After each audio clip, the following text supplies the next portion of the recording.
দীপাবলির লুক নিয়ে কিন্তু আমি হাজির। চলো তাহলে শুরু করা যাক ভিডিওটা। ওয়েলকাম টু পিউর দুনিয়া। চলো তাহলে দেখে নেওয়া যাক আমার বাড়িটা কেমনভাবে সেজে উঠেছিল। আর এই যে দেখে নিয়েছো, এটা ছিল আমার দীপাবলির লুক। তো কমেন্ট করে অবশ্যই জানিও তোমাদের কেমন লেগেছে। আর কারা কারা 14 শাক খেয়ে 14 প্রদীপ জ্বালিয়েছো সেটাও আমাকে জানিও। আর দেখো কি সুন্দর হাতে প্রদীপ নিয়ে ছাদের দিকে কিন্তু তাকিয়েছিলাম আমি। আর সকালবেলা এই গাছের ফুল তুলে নিয়েছিলাম পুজো দেওয়ার জন্য। তারপরে সন্ধেবেলা দেখো একদম নিজের বাড়িটাকে কিন্তু ঝলমলে ঝকমকে যাই বলো তাই করে ফেলেছিলাম। আর দুপুরে কিন্তু সঙ্গে ছিল চিংড়ি মাছের পাতুরি, মানে দীপাবলি বলে খাওয়া দাওয়াও তো করতে হবে নাকি।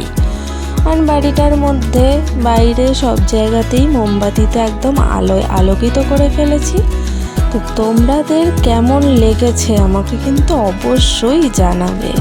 দেখতে পাচ্ছ বাড়ি একদম ঝলমল করছে, মানে এত সুন্দর লাগছিল যার জন্য বাড়ির লোক বাইরে দাঁড়িয়ে গিয়ে দেখছে।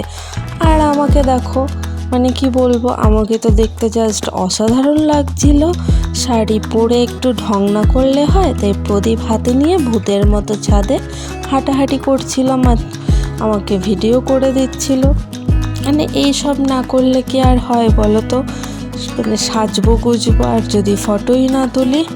তো তোমরা সবাই খুব ভালো থেকো। ও হ্যাঁ, আর একটা জিনিস করেছিলাম কিন্তু সন্ধেবেলা, দেখো কতগুলো পাকা পটল, এটাকে ফেলে না দিয়ে কিভাবে এটাও কিন্তু ইউজ করে নিয়েছি খাওয়ার জন্য। একদম কুড়মুড়ে করে ভেজে নিয়েছি। তো আজকে এখানেই শেষ করলাম, চলো টাটা।